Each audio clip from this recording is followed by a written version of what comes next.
reception is fairly bad. The area that I'm in has been hit by tornado, hurricane, so which is unusual. And this is what the Lord said. There will be tornadoes, hurricanes, floods, wars, rumors of wars. Um, we're in the last days, not just for believers. See, the enemy will have you believing that, believers are something bad's going to happen to believers, but it says, for you do not understand the scriptures, because the remnant will be protected, just like in the days of Noah. 8 people got on the ark of the covenant. They took a covenant with Christ and went under his shelter under the wings of the Most High God. No noise and pestilence or plague will come nigh. I remember when the Lord showed me the 7 churches and told me to get his seal and he would protect me. And yes, I face infiltration from people that are tools for the enemy, of course. Mockers and scoffers will come. As it is written, if you're truly following the Lord, you're going to fight opposition. You're going to find it because people remember the spirits that operate in people: the spirit of envy, spirit of jealousy, spirit of resentment, the spirit of, these are the things when you're touching the truth, you're going to irritate their darkness. You're going to irritate the things that put them in affliction, and that's not because you're doing it on purpose, but it says, say it if your voice shakes. Don't worry about who's offended, worry about who's deceived. So it's not that you're saying the things you're saying to hurt them, but the truth is a variable that needs to be presented to somebody facing the truth. Examine and judge yourself, and it's not hatred. To be disciplined and structured when someone's lived in dysfunction their whole life, let's see, and maybe gotten away with everything. Don't say nothing to her, let her be, or just the variables of a dysfunctional familial lineage, where things are overlooked and never addressed, like sweeping things under the rug. Um, and then when you finally talk to them with correction, you know, um, it's rejected. It says the truth will become the hate speech. People don't want their truth; they want your truth. They want to deal with or shine the light or redirect it onto you. Like, what's wrong with you? Why are you addressing me? And that's what happens when you're dealing with someone that's been in the dark for so long. Because I look back at my life, hindsight's always 2020, and think about, well, I didn't even realize I was blind. That's what that verse says. I was lost, but now I could see. I was lost, but now I'm found. Because I think that Egypt, a confused life, I think we are lost. I think we are lost. I think we're all in Egypt, confused life, until we do find the Lord, and the Lord can set us free. I think we're all in captivity. That's that verse means. We're born into sin. We're born into a fallen world.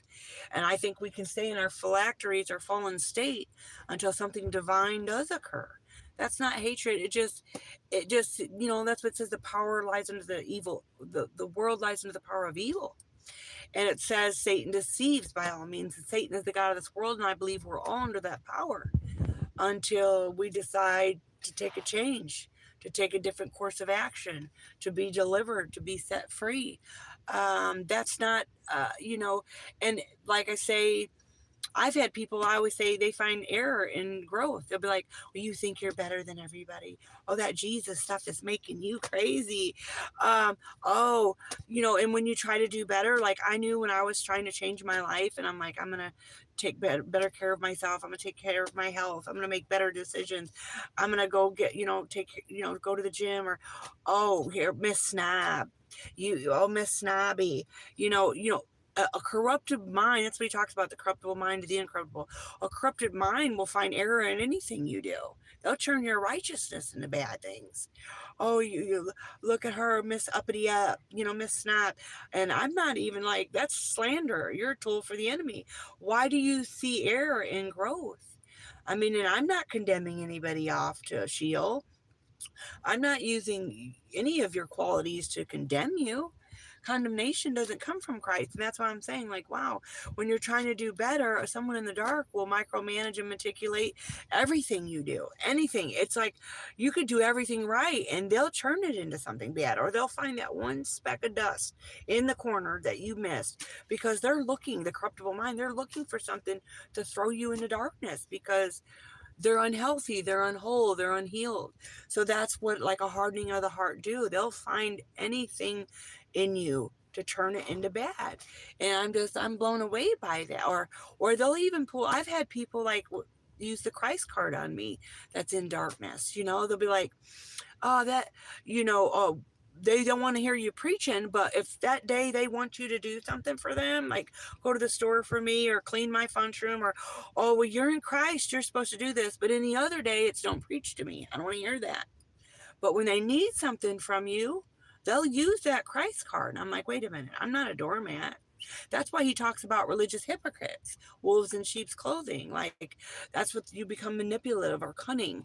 And the Lord talks about these religious hypocrites, where they can become cunning hireling. Prophets of Baal, you've made my temples dens of thieves. They're using the Christ card, and it says they'll make merchandise of you, meaning they'll deliver you up to Satan. They're not delivering you the truth. They're withholding information to their benefit, so they become the cunning hireling. And he talked about money exchangers and the Pharisees, the Amorites, the tribe of Dan. I know the Bible. I've studied it. So, and that's why he talks about in Exodus, Babylonian captivity. The Amorites divinate lies in my name. I did not send them there from the synagogue of Satan. Remember, the Amorites or Amalekites enslaved the Israelites and Jews for 40 years in Babylonian captivity because they were emotionally, mentally, like King Sennacherib did psychological warfare on Hezekiah. Anybody in opposition to what they want, they're going to be manipulative or cunning. They're going to play those subliminal or substantial mind games. And God is not the author of confusion. This is where you're going to use your discernment, just like Jesus did. He told Peter, you're going to deny me, because his behavior was off kilt. It's a carnal mind might say observation. I'm observing your maliciousness or your malicious intent. I'm observing that. I'm seeing how you carry yourself or how you operate in relationships, or the thing, them by their fruit, correct? That's not hatred. That's a sound mind. The Lord says, I give you a sound mind. So, and then he knew Judas was going to betray him. But guess what? Judas sold Jesus out for 30 pieces for money, for the monetary, right? But then later went and hung himself because he couldn't live with his guilt, just like Cain or Esau. Esau thought he wouldn't even let his own brother pass by. And he said, I'm going to set these rocks on fire. He burned his own kingdom down, just like King Solomon. They thought he was so wise and had wisdom. Remember, he had Jachin and Boaz. He said that altars, the coin and the silver, and said they would throw their silver and coin in the streets in the day of the Lord. So he was wise, but to his own demise, because he started using it for evil, just like Cain. Cain had envy and jealousy. He killed his own brother. Wait, I'm not going to up my game. I'm going to destroy you because your game is better than mine. So he killed his own brother out of envy and jealousy. He thought his father, that's a corrupted mind. He thought his father loved him more. But instead of doing better, he destroyed someone who was doing better than him. So that's what he says. They followed the ways of Cain and destroyed themselves. Because when you're operating in deceit, envy, jealousy, resentment, abandonment, unforgiveness, you take yourself out. You ruin yourself. You ruin your relationships. You're operating in your own deception. You're operating under your own delusion. Your mind isn't right. So you have the spirit of error operating in you, the spirit of whatever. That's why I said the enemy can use you. He showed me this. He was using people's trauma, pain, resentment, unforgiveness, trials. He was using them to his advantage. Wait a minute, she's oppressed. Let me see. I'm going to enlighten or magnify those vulnerabilities, and I'm going to use her assets to my advantage. And of course the enemy is going to do that. He's a slanderer, a defier, a destructor. So remember, he's manipulative and cunning. So if you don't see your greatness, he's going to say, well, wait a minute, she's got doubt and fear in her life. She's got doubt and fear. I'm going to overtake her because of those variables. She does not see her greatness. So as long as she is self-deceived about why God created her and doesn't see her strengths and qualities, I'm going to magnify those insecurities. That's why I always tell you, anybody who's magnifying, like, oh, you're too skinny, oh, you're too fat, oh, you're smiling, you should be more serious, oh, you're serious, oh, you shouldn't be so happy, oh, you shouldn't. I always say, I'd rather have a singing worker than a disgruntled one. So anybody who's magnifying your vulnerabilities, or you're never going to be enough for someone in the dark. You're never going to be enough. Someone who loves you is, remember, life and death is in the power of the tongue. If you have agape love or love for somebody, you're going to, when you magnify all the good things in their life, their focus, the mind of Christ, is no longer on their oppression.